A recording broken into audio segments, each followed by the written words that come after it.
Et je voudrais ajouter une chose, c'est que pour avoir fait un petit périple sur les traces de Saint-Martial, pour essayer de trouver sur place, dans tous les petits villages où on dit qu'il est passé, où on dit, c'est vrai, comme vous dites, ensuite, quand on va sur place, on trouve partout des gens qui sont dans leur village et qui croient et qui racontent les histoires.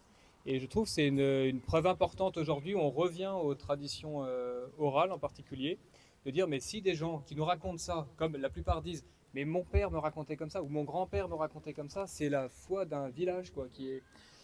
si tout ça c'est une légende, ça veut dire que le cerveau qui a inventé ces histoires est allé déposer comme ça des bribes, des pièces d'un puzzle qui est gigantesque en termes de géographie, en termes de chronologie, et tout est cohérent. C'est ça qui est prodigieux en fait, et que je pense que beaucoup d'historiens actuellement qui sont dans les universités font de l'histoire uniquement à partir des pièces écrites. Et c'est pas du tout la même chose de rester au niveau intellectuel ou bien de descendre, parce que quand on va sur place, déjà on comprend mieux les monuments, ce qui est raconté dans les livres, et puis ça marque beaucoup plus profondément d'entendre l'histoire par la personne qui a vécu et qui connaît ou qui a été guérie ou qui vous raconte un miracle, qui est sur place, plutôt que de lire on lit l'histoire distraitement dans un livre, quoi. Et pour évoquer cette recherche de traces, de pistes, de vestiges de cette histoire un peu extraordinaire, je voudrais demander à, à Hugues de Chabannes de nous raconter un périple qu'il a fait. En fait, il a fait la moitié d'un périple et moi je reviens du second moitié, c'est-à-dire que bah, on vous laisse raconter le- l'objectif de votre, comment dire, de votre voyage sur les traces de Saint-Martial. De où à où, pourquoi vous l'avez fait et qu'est-ce que vous avez trouvé comme conviction et comme vestige. Merci. Voilà.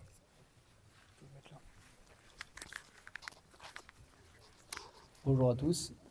Alors moi c'est par mon père que j'ai découvert cette figure de Saint Martial et donc par aussi le Maria Valtorta qui en parle dans ses révélations et ça rejoint l'histoire et, et donc je suis parti intéressé par le sujet. J'allais à Rome en road trip avec des amis et il fallait que je rentre seul avec la voiture et pour pas m'endormir au volant je me suis dit je vais rentrer sur les pas de Saint Martial. Et donc j'ai fait Rome, La Roche-sur-Yon, et je me suis arrêté pour Saint-Martial à Limoges avec le livre de David Gassing qui m'a permis de choisir quelques lieux où m'arrêter. Et donc à Rome, le point de départ de mon voyage, ça a été le souterrain de l'église de Santa Maria in Vialata. Donc c'est un lieu dans lequel ont vécu euh, Saint-Pierre parfois, Saint-Paul, Saint-Luc pendant 2 ans et Saint-Martial qui était là. Et la tradition dit que de ce lieu-là, donc les panneaux j'ai pu rentrer dans le souterrain, disent que c'est Saint-Martial qui consacre l'autel de ce lieu-là. Il y a une colonne authentifiée comme gravée par Saint-Paul et un puits pour le baptême et sans doute pour boire aussi. Et il est aussi dit que c'est ici qu'ont été écrits certains passages d'évangile, euh, donc sans doute celui de Saint Luc. Donc je suis parti de ce lieu-là, où il y a une fresque, une gravure derrière un des autels. On voit très effacé le personnage de Saint Martial, donc c'est intéressant, c'est comme le peu qui en reste de l'histoire, bah aussi il est bien là, mais effacé par rapport aux autres personnages que l'on connaît bien de Saint Paul, Saint Luc et Saint Pierre. Euh, j'ai continué ma route en passant par Colle Valdelze, qui est le lieu où Saint Martial ressuscite l'un de ses compagnons qui est mort. Il retourne à Rome chercher le bâton voir Saint-Pierre. Saint-Pierre lui donne son bâton et il ressuscite. Donc là, il y a le village, le grand village où il y a une église Saint-Martial. Et au lieu de la résurrection, à côté d'une rivière, une petite église Saint-Martial aussi, avec une fresque qui est racontant l'histoire, celle du 1er siècle. Euh, j'ai continué mon trajet, j'ai traversé les Alpes et, et à un moment j'ai vu une église, je me suis dit tiens je m'arrête, elle a l'air jolie. Et je suis tombé sur une église, provisoirement une église Saint-Martial à Seuillet. Et, cette église, donc la tradition, j'ai entendu parler nulle part de cette église. mais elle était sur un lieu d'un ancien village gallo-romain. Et il y avait aussi sur une des corniches, une des pierres, représentait un loup qui tient un morceau de pain qui représente l'évangélisation des païens. Donc c'était intéressant, un petit coup de pouce sur mon trajet. J'ai continué le périple jusqu'à Toulx, où c'est une église massive sur un ancien oppidum. Donc là, on retrouve la tradition, les écrits d'Adhémar et d'autres traditions locales.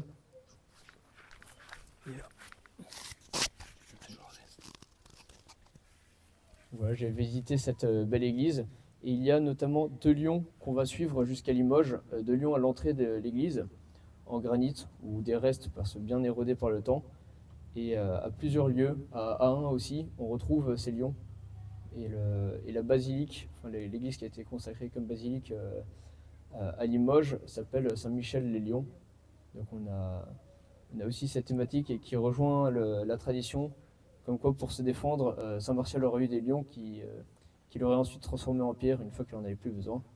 Donc on retrouve des lions en granit, pas très gros, mais voilà, je suis passé à Ahun et enfin à Limoges.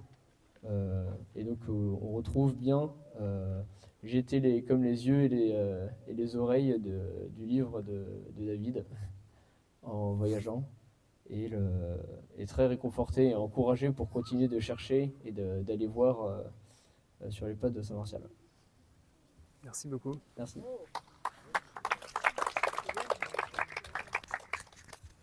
Et c'est vraiment un super périple moi, qui m'avait enthousiasmé de me dire tiens, c'est comme ça l'histoire qu'on doit faire en fait. Et tant qu'on est jeune, bah, autant en profiter effectivement pour faire ça.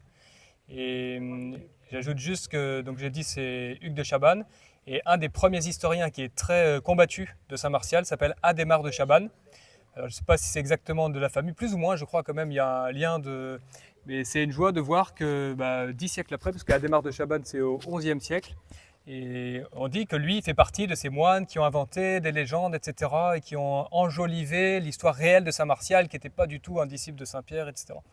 Et donc, comme je vous disais tout à l'heure, si vraiment cette théorie est vraie, qui est la théorie officielle, eh bien, la petite église de Seuilly dont il a parlé, l'église de Sainte-Marie de Vialata à Rome dont il a parlé, l'église de Limoges, de Toul, d'Ahun, les cathédrales de Rodez, de Mende, du Puy, etc. Partout, imaginez, il faut qu'il y ait une espèce de complot gigantesque juste pour Saint-Martial. Mais après, on peut parler pareil de Saint-Denis, de Saint-Saturnin de Toulouse, etc., de plein de saints. Ça ne tient pas la route en fait comme théorie. C'est ça qui est tragique, c'est que plus on étudie, plus on voit une masse de preuves, et c'est impossible de faire passer ça au-dessus d'un espèce de dogme universitaire. Il n'y a pas de preuve écrite, on met ça de côté, et l'évangile n'est pas arrivé en Gaule avant l'an 250. Voilà ce qu'on apprend dans tous les livres. Alors que Saint-Pierre est à Rome, et qu'entre Rome et puis la Gaule, évidemment, c'est l'autoroute. Hein. Toutes les voies romaines, tous les soldats circulent comme ça. Voilà. Est-ce qu'on peut avoir le petit témoignage, puisqu'on a l'honneur de recevoir l'auteur d'un livre sur Saint-Martial, donc Monsieur David Gasling, de dire comment vous avez découvert aussi Saint-Martial, et puis les traditions de Limoges, et puis si vous avez pu vous rendre aussi sur les traces de Saint-Martial. Tenez, je mets aussi ça. Oui. Merci Arnaud, merci de me donner la parole. Bonjour et bonsoir à tous. On m'entend bien là, ça va ou Oui. Ouais. Alors, effectivement, Un peu plus près. Ouais. Saint-Martial, moi aussi je l'ai découvert en lisant Maria Valtorta. Et puis après j'ai fait mon enquête pour vérifier si ce qu'elle disait, enfin ce petit bonhomme qui est allé, qui aurait suivi Jésus puis Saint-Pierre et serait allé en Gaule. Qu'est-ce que c'est que cette histoire? Et effectivement, j'ai vu qu'il y avait eu des affabulations, puisque c'était présenté comme ça, hein, comme quoi Saint-Martial était un personnage de l'Évangile. J'ai mené mon enquête et effectivement, il y a plein de choses. Alors on a parlé d'Adhémar de Chabannes, parce que c'est lui il y a eu des conciles autour de, justement, pour valider l'apostolat de Saint-Martial, et c'était un peu lui qui avait le rôle de rapporteur. Alors c'est pour ça qu'aujourd'hui, si vous allez sur Wikipédia, on va vous dire que c'était un grand mythomane qui a inventé tout un truc, mais il n'empêche que, en fait, quand ils font un concile, il cherche toutes les sources. Alors là, c'est vrai qu'on a vu le côté géographique, il y a plein de sites, il y a tout un puzzle des lieux où Saint-Martial est passé. Mais sur le plan historique, il recense même des pères de l'Église qui allaient tous se recueillir sur la tombe de Saint-Martial. Saint-Hilaire allait sur la tombe de Saint-Martial. Saint-Hilaire, c'est le IVe siècle. Son successeur, Saint-Hilaire, donc c'était l'évêque de Poitiers, son successeur, Venance Fortunat, fait un poème à Saint-Martial, apôtre du 1er siècle.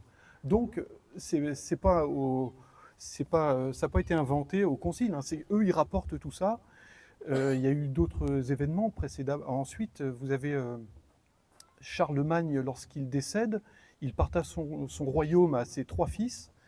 Et ce Charles le Chauve, qui devient le duc d'Aquitaine, où est-ce qu'il est sacré? Il est sacré à Limoges. Alors il aurait été en France, on l'aurait sacré à Reims, mais c'est dire l'importance qu'avait Limoges. Et il aurait pu aller à Bordeaux ou à Poitiers, qui étaient des villes plus importantes. Mais c'était à Limoges que l'apôtre, le tombeau de l'apôtre était à Limoges. Donc ils allaient tous se recueillir. Et donc au Moyen-Âge, il y a eu tout un culte autour de ça. Alors il y a l'histoire du mal des Ardents aussi, hein, qui est fameuse, puisque tous les évêques locaux sont allés se recueillir sur la tombe de Saint-Martial. Et ils ont obtenu le miracle. Et c'est ce qui a produit justement les ostensions.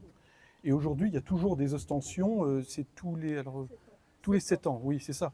Et c'est quelque chose qui draine des foules incroyables. C'est assez étonnant parce que le Limousin est une terre quand même très déchristianisée, hein. Le Limousin, c'est pas la Bretagne, je peux vous dire, c'est rouge de chez rouge, le Limousin. Il y a eu, vous allez la petite ville qui est juste en dessous Limoges, je ne sais plus comment ça s'appelle. Ils ont encore leur place, c'est la place Staline. Ouais. Bon, on voit qu'ils annoncent la couleur, hein. Et pourtant, quand ils font des ostensions, ils ont plus de 10 000, 20 000 personnes. Enfin, c'est Saint-Junien, oui. Et les gens, ils tiennent bec et ongle à leurs ostensions. Alors que, c'est assez curieux, hein. Le culte de Saint-Martial est vraiment universel, important. Et donc, voilà, au fil des siècles, alors au Xe siècle, on a eu donc ces conciles qui ont validé toutes les traditions des pères. Et ensuite, comme tu l'as dit, ça a été contesté à partir du protestantisme. Bon, vous connaissez le protestantisme, il faut se fier qu'à Dieu, hein, c'est saint, on évacue tout ça, et puis le culte des saints, et après ça va être encore plus évacué aussi par le modernisme, hein, qui est vraiment le protestantisme à l'intérieur de l'Église, en fait, hein. Alors, après Adhémar de Chabannes, il y a 2 autres auteurs qui m'ont beaucoup aidé pour faire mes recherches. Au XVIIe siècle, quelqu'un qui s'oppose au protestantisme, c'est un carme qui s'appelle Bonaventure de Saint-Amable, qui a écrit un recueil très dense. Alors j'ai pu me le procurer sur le site Gallica, on le trouve. Et là-dessus, ça fait plus de 500 pages, c'est énorme. Mais j'ai eu plein d'informations qui sont vraiment incroyables, puisque en fait, aujourd'hui on parle beaucoup de la géopolitique, c'est le mot un peu à la mode, on étudie la géopolitique, les conflits au Moyen-Orient, partout, c'est la géopolitique. Et bien là, j'ai pris un cours de géochrétienté, en fait. À travers ça, j'ai vu qu'en fait, les noms des cathédrales n'avaient pas de hasard, en fait. Quand Saint-Martial se rend à Bordeaux, il apprend en songe le décès de Saint-André. Et donc, il décide de créer une église en l'honneur de Saint-André, ce qui est aujourd'hui la cathédrale de Bordeaux. Ensuite, il va à Poitiers, évangéliser Poitiers.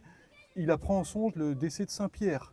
Il fonde la première église de Poitiers, donc Saint-Pierre, qui est la cathédrale Saint-Pierre. Et donc, effectivement, comme c'était l'apôtre, il avait le rôle, c'est lui qui était le fondateur de nos églises. Mais rien n'a été fondé au hasard, en fait. Et en fait, donc voilà, toutes nos villes, finalement, il y a vraiment un plan de la Providence qui est derrière, et donc lui, il avait un rôle d'apôtre c'est pas rien. Et donc ça, c'est grâce à ce carme du XVIIe siècle, j'ai pu faire ces découvertes. Et ensuite, le dernier grand défenseur de la cause de Saint-Martial, c'est au XIXe siècle, un prêtre de Limoges qui s'appelle l'abbé Arbello, qui a vraiment pris la défense de l'apostolat de l'Aquitaine au 1er siècle. Et ça a été validé justement par tous les grands évêques du XIXe siècle, hein, le cardinal Pie à Poitiers, Monseigneur Gaume, enfin tous les grands évêques de l'époque validaient cette tradition. Et même le pape Pie IX avait écrit un décret comme quoi il reconnaissait justement l'évangélisation de la Gaule dès le 1er siècle. Alban. Et ensuite, on a eu d'autres personnes qui ont suivi ça sous Léon XIII, sous Pie X, et peu à peu, ça s'est un peu oublié. C'est vraiment tombé aux oubliettes. Et après, le modernisme a pris vraiment le dessus. Hein, et effectivement, moi, c'est en lisant Maria-Val Torta que j'ai lu, donc, alors pour ceux qui connaissent, hein, c'est un peu comme Anne-Catherine Emmerich, c'est des visions de la vie de Jésus. Alors un peu différent quand même de Anne-Catherine, mais bon, il y a justement un petit garçon que Jésus retrouve sur sa route, et puis comme c'est un gamin qui est malheureux, il le prend sous son aile, et il va grandir avec Jésus, avec Marie, avec les apôtres.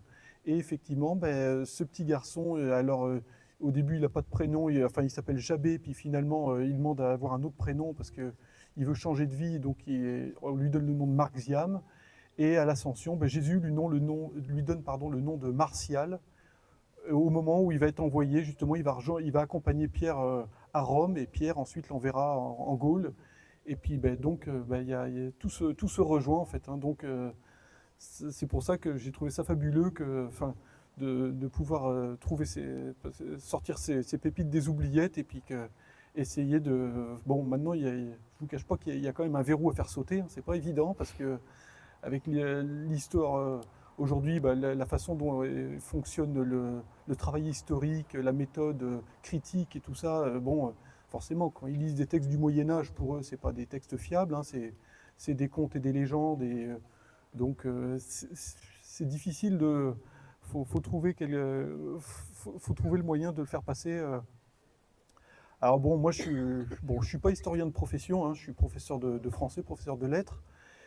Et puis, je vous avoue que moi, l'histoire des chicanes historiques, c'est pas mon truc. Je me sens pas à l'aise de discuter avec quelqu'un qui va me dire qu'il est venu plus tard, parce que finalement, c'est une partie de ping-pong, argument contre argument, et puis je trouve que c'est stérile, en fait. Ça va être un débat d'intellectuels qui se savonnent le cerveau, puis pour moi, ça n'apporte pas grand-chose, quoi, en fait. Je préfère justement ce type faire un spectacle qui commence ici, qui va ensuite peut-être devenir un spectacle. Demain, Philippe de Villiers va être mis au courant, va le faire au Puy du Fou. Et après-demain, Mel Gibson sera au courant, il en fera un film. Et là, peut-être que notre cause pourra être défendue, et on va pouvoir faire sauter le verrou, quoi. Mais bon, voilà, à la grâce de Dieu, hein, voilà. Si vous avez des contacts avec De Villiers ou Mel Gibson, je suis preneur. Voilà. Ah, ça nous donne envie de prier, c'est sûr.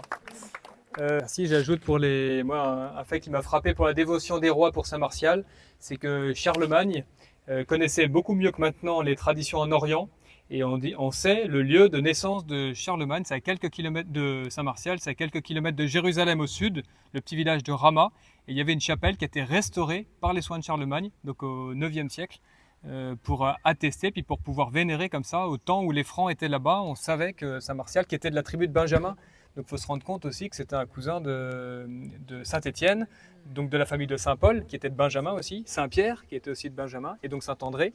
Donc en fait, il touche de très très près aux plus hauts apôtres, quoi. Et toutes les cathédrales Saint-Étienne que nous avons remontent, comme disait David, je crois, à toutes les origines, les appellations, les consécrations. Il n'y a rien qui est laissé au hasard. Et on peut dater comme ça quelles sont les cathédrales les plus anciennes, puisqu'il a dit effectivement les cathédrales Saint-Pierre, donc on est après la mort de Saint-Pierre, donc on est après 67, tandis que Saint-Étienne, il meurt en 35. Donc nos premiers apôtres, ils arrivent tous avec des reliques de Saint-Étienne. Et donc Saint-Étienne de Bourges, Saint-Étienne on a dit de Limoges, bien sûr. Je ne sais pas, il y en a au moins, je crois qu'il y a 14 églises fondées par Saint Martial en l'honneur de Saint-Étienne. Et à chaque fois, il y a j'ai vu dans une toute petite église du Médoc, en parlant des vestiges, des cailloux tachés du sang de Saint-Étienne qui viennent de Soulac, où a débarqué Sainte Véronique. Et on sait même, certains cailloux, quel endroit du corps de Saint-Étienne ils ont frappé. Et donc il y en a un, mais pas celui-là, mais un qui est en Afrique. Et on sait qu'il a frappé le coude de Saint-Étienne avant de tomber. Il a été recueilli comme ça et gardé, et c'est marqué sur les authentiques. Et c'est pour ça que tous ces authentiques, toutes ces pièces anciennement étaient brûlées, de la même manière qu'ils cassaient les statues, ils cherchaient les papiers parce qu'ils savaient que ces histoires, elles conduisent à la foi. Et c'est un petit peu le paradoxe actuel, les historiens actuels qui disent « mais vous n'avez pas les preuves ». Et nous, on a envie de répondre maintenant « mais bien sûr, vos prédécesseurs se sont empressés d'aller chercher les preuves pour les brûler ». Comme on a vu par exemple à Rocamadour, où toutes les archives ont brûlé avec le corps de Rocamadour, qui lui n'a pas brûlé, et qu'on peut toujours vénérer à Rocamadour. Mais tous les papiers qui attestent de cette histoire ont disparu. Aussi, avant de laisser la parole peut-être à Pierre et puis à Marc qui viennent, non pas spécialement. Bon. Un petit fait moi, qui m'avait marqué au moment des ostensions de Limoges, c'est vrai qu'il y a beaucoup de Limougeaux, de Limousin et puis de Français qui viennent vénérer les restes de Saint Martial, mais vous avez quelqu'un de la confrérie, et actuellement la doctrine de la confrérie, c'est la doctrine officielle, qui explique que Martial, c'est un évêque du IIIe siècle, on ne sait pas trop d'où il vient, qu'est-ce qu'il a fait, etc. Et alors que les gens viennent, voient cette chasse extraordinaire, qui est vraiment très grande, qui fait peut-être 1 mètre, et sur la chasse, juste avec les panneaux, en fait, on a toute la vie de Saint Martial. Donc on a son envoi par Saint-Pierre avec le bâton de Saint-Pierre, la résurrection d'Ostriclinien à Collet, là il en a parlé tout à l'heure, son disciple. On voit les 2 prêtres idolâtres qu'il persécute, qui sont foudroyés et qui vont être ensuite ressuscités par Saint Martial. Donc juste en fait les anciens, comme les enfants, apprenaient la vie en regardant les œuvres d'art qui avaient été constituées pour la liturgie. Et puis il y avait aussi un autre fait, c'était les curés, l'importance du bréviaire, enfin du bréviaire quoi, pour les curés. Parce qu'à chaque fête de Saint Martial, chaque année, voilà, c'est ça que je voudrais dire, il y en a beaucoup peut-être qui savent, mais le mot légende, il faut absolument qu'on soit bien clair là-dessus. Le mot légende a un sens absolument détourné du sens originel. Légende, ça vient d'un mot latin, legere, lire. Et c'est pas lire comme ça, c'est ce qui doit être lu chaque année, liturgiquement, c'est-à-dire officiellement, par un lecteur qui montait en haut du jubé et qui racontait la vie de Saint Martial, ou de Saint Ursin, ou de Saint Denis. Donc c'était très contrôlé. Donc en fait, c'est ce qu'il y avait de plus sûr, de plus véritable. Et c'est ce qui est devenu de plus fabuleux, de plus fantastique, de plus enjolivé. Donc ça, c'est vraiment un exemple de subversion. On a gardé le même mot, mais on a détourné le sens. Donc si on revient au vrai sens de la légende de Saint Martial, il suffit de prendre un bréviaire, une liturgie, et ça vous raconte Martial de la tribu de Benjamin, né à Rama, et tous les curés lisaient ça, et donc tous les fidèles, à chaque sermon, donc tout un peuple y croyait. Mais quand on a supprimé ou réformé les bréviaires au XVIIe siècle, ça remonte à loin, hein, et on a mis ces histoires entre parenthèses, petit à petit la foi s'est étiolée, jusqu'à aujourd'hui, comme vous dites, maintenant on dit comment faire pour faire sauter ce verrou, et peut-être simplement se mettre en route, là, comme a fait retrouver le sens des pèlerinages, et puis apprendre à regarder. Parce que souvent on passe à côté de choses. Si vous n'avez pas la personne qui vous dit mais regardez tel vitrail, est-ce que vous avez vu sur la chasse tel petit panneau, etc. C'est vrai qu'on passe vite, alors que ça pourrait nous enrichir et puis nous conforter. Et puis peut-être plutôt que de la polémique, comme vous dites, c'est vrai que argument contre argument, on s'en sortira peut-être pas, mais simplement dire mais voilà l'histoire de Saint Martial telle que. C'est pour ça qu'on aime faire effectivement ces spectacles, ou tout simplement, mais il faut quand même qu'il y ait une discussion pour... Oui, on a juste le temps pour quelques questions. Je pense que dans toute l'histoire de recherche historique, le fait d'avoir la foi, Très bonne remarque, doit aider d'une certaine manière. Absolument. C'est une lumière en fait qui permet de voir directement la vérité. Après, l'intelligence se met en route, mais elle a son axe. Alors que celui qui n'a pas la foi, il écoute l'un, il est comme un roseau qui penche dans tous les sens. Il se fie à sa raison. Il se fie à sa raison, une raison qui est... Voilà. Il n'est pas éclairé. C'est ça, et une raison, comme chacun sait, qui est faillible. Personne n'est infaillible, sauf, à mon avis, l'Église à travers les siècles. Quand toute l'Église, tous les papes, les conciles de Limoges de 1031 qui sont avalisés, pas simplement par les évêques de Limoges, mais par tous les évêques du royaume, et puis par le roi de France, et puis par le pape, etc., on se dit, qui en est, nous, historiens modernes, pour remettre en question, alors qu'eux étaient plus proches, en plus de l'histoire, donc ils avaient peut-être plus de preuves. C'était avant les révolutions, avant que les gens détruisent les preuves. Nous avons un diacre orthodoxe parmi nous. Je ne sais pas si vous accepteriez de faire un témoignage, je trouve ça intéressant. La plupart, nous sommes catholiques, vous êtes orthodoxes, et pourtant on a un point commun très fort sur cette histoire du 1er siècle.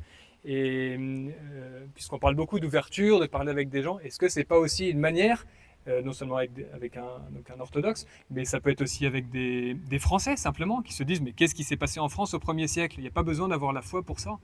Et proposer comme chemin d'études communes, pas simplement avec des gens. C'est vrai que, comme dit Loïc, avec la foi, à mon avis, ça, on va tout de suite au but. Parce qu'on, voilà. Est-ce que vous pouvez nous faire votre témoignage avec votre foi, dire qu'est-ce qui vous saisit un petit peu dans cette histoire du 1er siècle chrétien, en Bretagne et puis en Gaule, parce que c'est surtout la Bretagne, je crois, qui vous a mobilisé, enfin.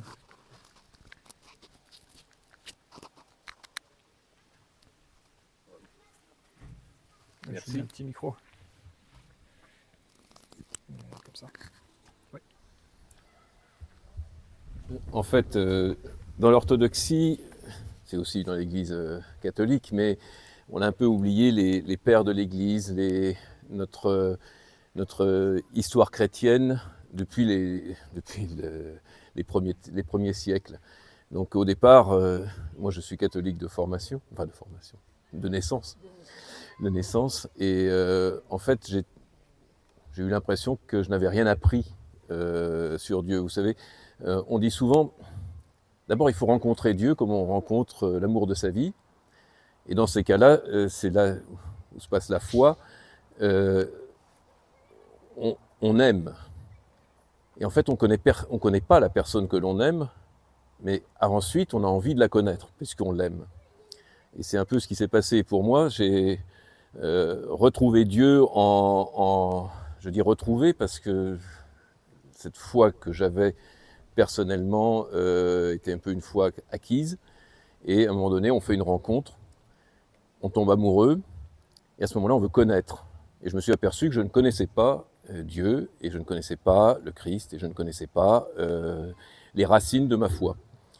Et dans ce contexte, j'ai rencontré l'orthodoxie qui m'a fait connaître, en fait, un peu plus Dieu, à travers les pères de l'Église essentiellement, et la foi des starets, en particulier russes. Et ensuite, je me suis intéressé en fait à la foi de l'Église indivise, donc avant le schisme, avant le protestantisme, avant tout ce qui nous divise. Et j'ai retrouvé dans la vie des saints, qui sont extrêmement vénérés dans le monde orthodoxe, là aussi j'ai retrouvé le lien avec les anges, le lien avec l'invisible, le lien avec la vénération des saints. Et ce qui est étonnant, ça rejoint un peu ce que j'entendais tout à l'heure, c'est quand on s'y intéresse que les saints se révèlent. Si vous voulez, tant qu'on le laisse de côté ou on n'y pense pas, rien ne se passe, ou exceptionnellement, si Dieu le veut. Mais quand on commence à s'intéresser, par exemple, à Saint Martial, que je découvre quelque part, puisque je ne le connaissais pas dans ces détails que j'ai entendus, à ce moment-là, les choses arrivent. Hein. C'est comme dans votre périple, vous rencontrez finalement Saint Martial, il vient à vous. Vous allez à lui et il vient à vous. Et c'est ce qui se passe, c'est ce qui s'est passé en fait, dans chaque lieu de France où vous pouvez être. Moi, je vis actuellement à Nancy, même si mes attaches futures vont devenir définitivement la Bretagne. Mais Nancy, qui est aussi la région aussi déchristianisée que le Limousin, ça n'empêche que vous butez sur des saints dans tous les villages. Et dès que vous vous y intéressez, vous rentrez dans ce légendaire qui est cette réalité incarnée dans un lieu, dans une manifestation en fait de la foi à travers les restes qu'on peut en voir et les restes qui sont dans les cœurs des personnes qui le portent en eux, en fait, dans leur gène. Ça me fait penser, comme ça me vient, mais un jour j'écoute, je suis très, très sensible donc, avec l'esprit celtique, mais du christianisme celtique. Et puis un jour j'entends qu'il y avait une manifestation dans le pays de Galles où ils allaient rechanter des vieux chants gallois de l'époque du premier christianisme. À l'époque, il faut savoir que chaque région, avant que tout soit unifié sur le rite romain, les régions avaient leur propre rite dans leur langue, et au Pays de Galles en particulier. Et alors, il y a eu un enregistrement extraordinaire parce qu'il y a un prêtre dans une petite chapelle sur une colline, donc des milliers de personnes sont venues, et il commence à entonner des chants en gallois, et ces personnes ne connaissaient pas ces chants. Ils l'entendent une fois, et d'un seul coup, on entend une vague. Tout ce peuple a retrouvé le chant gallois, et ce chant des premiers siècles, et l'a chanté. Et alors, on est saisi. On sent qu'il y a, dans les racines, il y a quelque chose. En fait, on a les saints dans nos régions sont comme des semences, vous savez, qui dorment et qui vont se réveiller dès qu'il y aura la pluie, la pluie des prières, en fait. Nos prières réactivent dans un lieu, par exemple, et quand on parle de légende, il faut aussi rappeler les contes où on voit bien que un héros, par sa simple foi, mais au sens de fidélité, de certitude, va régénérer une région, va faire s'écarter les ténèbres et refaire un paradis sur terre. Et le paradis, il est déjà sur terre, c'est à nous de le faire advenir de façon visible au monde. Et les saints des premiers siècles, nous devons les vénérer, les prier, et à ce moment-là, il y a une sorte de démultiplication, c'est la démultiplication, si ce n'est des pains, de la grâce, qui va faire comme une sorte de vague, qui va ensemencer le monde et qui va régénérer ce pays en particulier, parce que ce n'est pas possible que ce pays, qui est un des grands piliers de la foi, puisse disparaître. Ça, il ne faut absolument pas le croire. Hein. En Russie, même quand tout avait été éradiqué, si vous avez vu Alexandre Mène, le père Alexandre Mène, qui, au moment du communisme, rassemblait des dizaines de milliers de jeunes qui l'écoutaient, et ces jeunes n'avaient jamais entendu parler de la foi. Elle s'est éveillée dans leur cœur sans qu'on sache comment, parce que de ces pierres, on peut faire des croyants, bien sûr. Et donc c'est la même chose, on doit avoir, c'est une espérance évidente, mais il faut que nous la portions nous-mêmes, puisque chaque chrétien, et en particulier ceux qui ont une foi vivante, doivent l'activer. Hein. Nous sommes des braises, nous sommes une levure, et nous allons régénérer ce monde. C'est évident. Merci Amen. beaucoup. Amen. Merci beaucoup pour ce témoignage. Il reste 1 minute ou 2, donc s'il y a encore une question, une réflexion, une remarque sur cette discussion. Ensuite, on chantera l'Angélus, et puis après, on pourra dîner. Mais c'est vrai qu'une des manières de faire fructifier l'Esprit Saint en nous, on dit, hein, c'est dans la vie des saints. Ça peut être aussi des pèlerinages, mais c'est vrai que la vie des saints, c'est comme ça que Saint Ignace de Loyola, c'est une chose qui m'avait convaincu pour retrouver la légende dorée de Jacques de Voragine, je crois que tout le monde a à peu près entendu parler, et dans ma communauté on disait oui, mais Jacques de Voragine, etc. Et oui, mais Saint Ignace, il s'est converti, il est devenu Saint Ignace grâce à cette légende dorée de Jacques de Voragine. Et à chaque fin de vie de saint, il disait, et moi, et pourquoi pas moi, etc. Donc si c'est vraiment faux, etc., comment c'est possible que le faux engendre une telle puissance de grâce dans un homme qui a fait tant de conversions avec tout son ordre des jésuites ?